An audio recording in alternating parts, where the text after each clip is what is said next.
Praise the Lord. கர்த்தருடைய பரிசுத்த நாமத்துக்கு மகிமையுண்டாகுக. இந்த புதன்கிழமை காலையிலேயே உங்களை யாரும் சந்திப்பதில் மிகுந்த சந்தோஷம். 1 ராஜாக்கள் 8ஆம் அதிகாரம் 1 முதல் சில வசனங்கள்.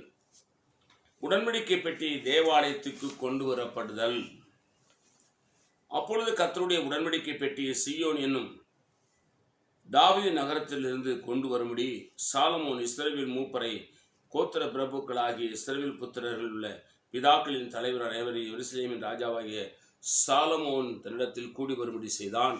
இஸ்ரவேல் மனுஷர் எல்லாரும் 7ஆம் மாதமாகிய ஏத்தானிம்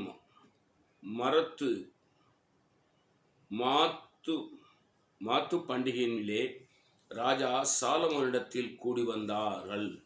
இஸ்ரவேல் மூப்பர் அனைவரும் வந்திருக்கையில் ஆசாரியர்கள் கர்த்தருடைய பெட்டியையும் எடுத்து பெட்டியை ஆசரிப்பு கூடாரத்திலிருந்து பரிசுத்த பனிமூட்டுகளையும் அனைத்தையும் சுமந்து கொண்டு வந்தார்கள். ஆசாரியும் லேவியரும் அவைகளை சுமந்தார்கள். ராஜாவாகிய சாலமோனும் அவனோடு கூடியிருந்த சபையார்களை பெட்டிக்கு முன்பாக எண்ணிக்கை கணக்கில்லாத திரளான ஆடு மாடுகளையும் பலியிட்டார்கள். அல்லேலூயா.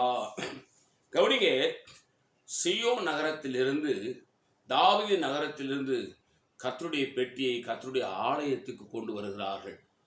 அப்படி கொண்டு வரும் பொழுது அந்த பெட்டி உடன்படிக்கை பெட்டியை பிரதிஷ்டை பண்ணி வைத்த பொழுது இஸ்ரவேல் மக்களும் ராஜாவும் எல்லா சகல ஜனங்களும் என்ன செய்தார்களாம்?